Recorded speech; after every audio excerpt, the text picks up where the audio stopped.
আসসালামু আলাইকুম সবাইকে। নাইমাস কুকিং আপনাদের স্বাগতম। আশা করি আপনারা সবাই ভালো আছেন। আমি আল্লাহর রহমতে অনেক ভালো আছি। আজকে আমি আপনাদের জন্য নিয়ে এসেছি ঝালমুড়ির মশলা রেসিপি। স্কুল ডেটের মামাদের মতো মশলা ও মুড়ি মেখে আজকে আপনাদেরকে দেখাবো। চলুন এখন আমরা শুরু করি। মশলাটি তৈরি করার জন্য প্রথমে একটি প্যানে আমি দিয়ে দিচ্ছি হাফ কাপ সয়াবিন তেল দিয়ে দিচ্ছি। আপনাদের হাতের কাছে যদি সরষের তেল থাকে তাহলে সরষের তেল দিতে পারেন। এখন দিয়ে দিচ্ছি 1 কাপ আমি পেঁয়াজ বাটা দিয়ে দিয়েছি। পেঁয়াজ বাটাটা প্রথমে হালকা একটু তেলের মধ্যে ভেজে নিচ্ছি। পেঁয়াজটা হালকা ভাজা হয়ে গেছে।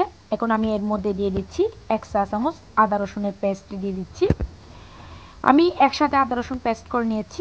এখন দিয়ে দিয়েছি 2 চা চামচ সরষে বাটা দিয়ে দিয়েছি।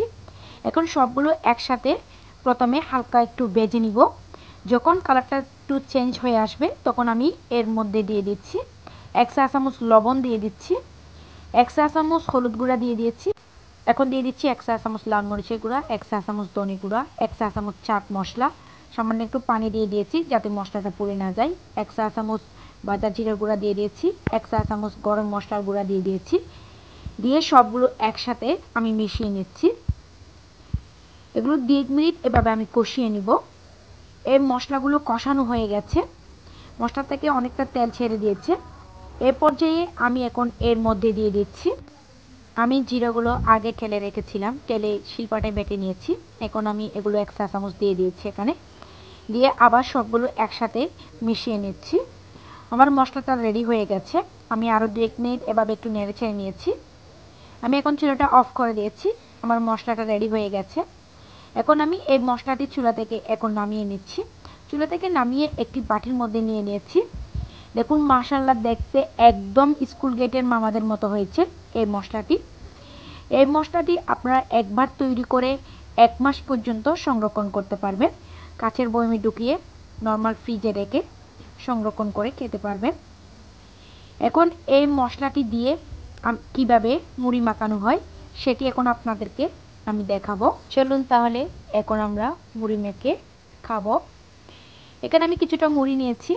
এখানে আমি কিছু পেঁয়াজ কুচি দিয়ে দিচ্ছি, কিছু কাঁচামরিচ কুচি দিয়ে দিচ্ছি, কিছু ধনেপাতা কুচি দিয়ে দিচ্ছি। এখন আমি চানাচুর দিয়ে দিয়েছি। হাতের কাছে শসা থাকলে শসা দিতে পারেন, গাজর থাকলে, টমেটো থাকলে সবগুলো একসাথে মিশিয়ে আমি এখন আচারের মশলাটা দিয়ে দিয়েছি। দিয়ে সবগুলো একসাথে মিশিয়ে নিয়েছি। খুবই টেস্টি হয়েছে। আশা করি আপনারা বাসায় ট্রাই করবেন। যদি আমার এরকম সহজ রেসিপিগুলো আপনাদের ভালো লেগে থাকে তাহলে অবশ্যই আমার চ্যানেলটি সাবস্ক্রাইব করবেন, পাশের নোটিফিকেশন বেলটি অন করে রাখবেন। যখন আমি নতুন কোনো ভিডিও আপলোড করব তখন সাথে সাথে আপনাদের কাছে নোটিফিকেশনটি পৌঁছে যাবে। অবশ্যই আমার ভিডিওতে একটি লাইক করবেন। কোনো প্রশ্ন থাকলে আপনারা আমাকে কমেন্টস করে জানাতে পারেন। সবাই ভালো থাকবেন, সুস্থ থাকবেন, আমার জন্য দোয়া করবেন। এখন আমি মুড়ির মশলাটা একটি জারের মধ্যে ঢুকিয়ে নিচ্ছি। এভাবেই ঢুকিয়ে আপনারা নর্মাল ফ্রিজে রেখে 1 মাস পর্যন্ত সংরক্ষণ করতে পারবেন। একটু নষ্ট হবে না। আজ এ পর্যন্ত, আবার অন্য কোনো দিন দেখা হবে অন্য কোনো ভিডিওর সাথে।